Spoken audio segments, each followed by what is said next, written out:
U toku dana, a naročito pred spavanje, je važno istegnuti kičmu. Lopta je u tu svrhu optimalno rješenje. Odaberite loptu u skladu svoje visine. Lopta koju ja koristim je prečnika 75 cm, a ja sam visok 176 cm.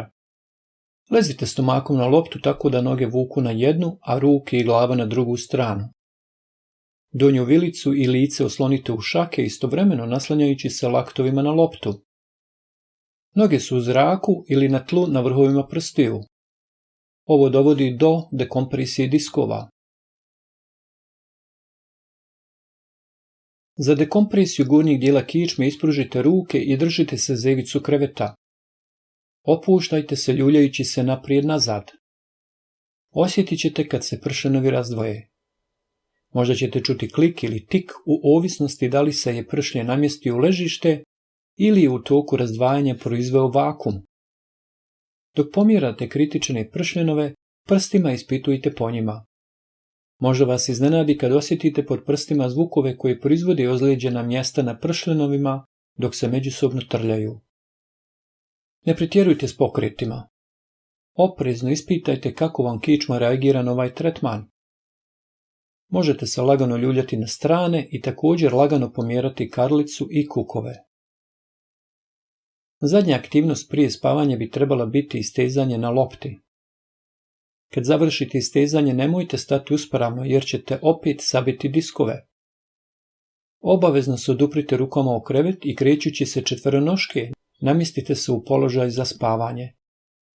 Ako preko noći izlazite iz kreveta, ponovo se istegnite i bez uspravljanja pređite u ležeći položaj. Jastuk se podmeće ispod stomaka da ispravi zakrivljeni dio kičme. Ako dok ležimo kičma ostane zakrivljena, dolazi do sabijanja diskova. Cilj je razdvojiti diskove dok ležimo.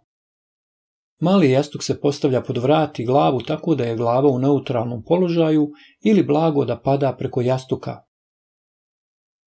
Ove vrste jastuka sam probao i meni su se pokazali nezdravi. Ovakav položaj glave na jastuku kompresuje kičmene diskove. Naravno, ni ovaj položaj glave u toku ležanja nije preporučljiv. U toku spavanja ćete često mijenjati strane, ponavljamo istu proceduru sa jastucima kada god promijenimo stranu.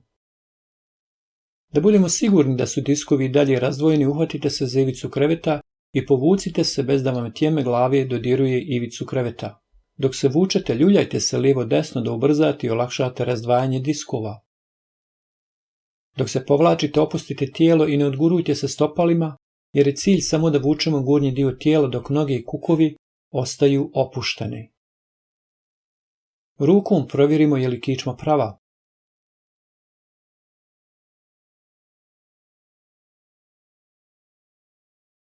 Molim vas, eksperimentišite i tražite optimalni položaj za svoje tijelo. Ja samo dijelim s vama što meni pomaže. Vi ste svoj doktor i svoj guru. Ja sam samo vaš prijatelj koji pokušava da ublaži kolektivnu patnju.